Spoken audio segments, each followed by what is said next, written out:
Hello everyone, কেমন আছো সবাই? তোমরা ভাবছো আমি তো রেডি সেডি হয়ে কোথায় যাচ্ছি। আগে ভিডিওতে জানাচ্ছি, তোমরা দেখতে থাকো।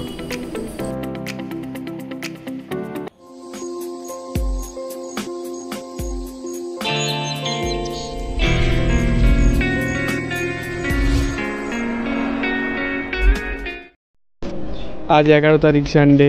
আমি যাচ্ছি রাম বিসর্জন দেখতে।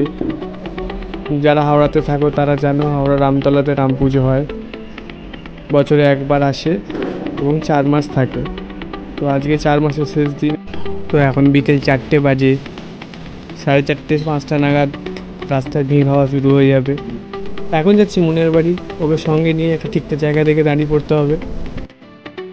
মনের বাড়ির পাশ দিয়েই রাম ঠাকুরটা পাস করবে, তো সেই জন্য ওদের পাড়ার সমস্ত ইলেকট্রিসিটি বন্ধ করে দেওয়া হয়েছে কিছুক্ষণের জন্য, যাতে কোনো দুর্ঘটনা না ঘটে, সেই জন্য বন্ধ করে দেওয়া হয়েছে। সকালে খুব ভালোই বৃষ্টি হচ্ছিল, কিন্তু এখন আকাশ পুরো পরিষ্কার। তো এই এলাম ওর বাড়িতে, দেখো পুরো অন্ধকার, আর আমাকে হাওয়া করছে যাতে আমার গরম না হয়। বেশি দেরি করলাম না, 4:45 নাগাদ এসে দাঁড়িয়ে পড়লাম। এখন ফাঁকাই আছে।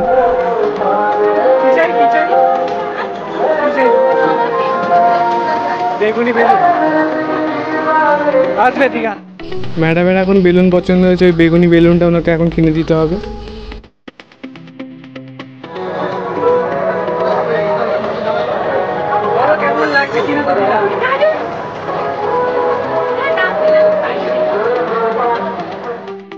আস্তে আস্তে লোকজন বাড়ছে।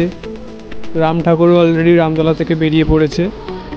তারপর সাঁতরাগাছি পড়ে দাঁড়াবে, তারপরে নতুন রাস্তা ক্রসিং করে এসে তালালপুকুরের কাছে হয়তো দাঁড়াবে, তারপরে হয়তো এইদিকে আসবে শীতলাতলার দিকে, তারপর যাবে সামাসি, মল্লিক ফটক, তারপর ময়দান, এবং ওখান থেকে পুরো গঙ্গা। লোক আস্তে আস্তে বেরিয়ে চলেছে।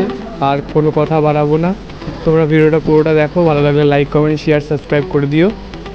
চলো ভিডিওটা এনজয় করো।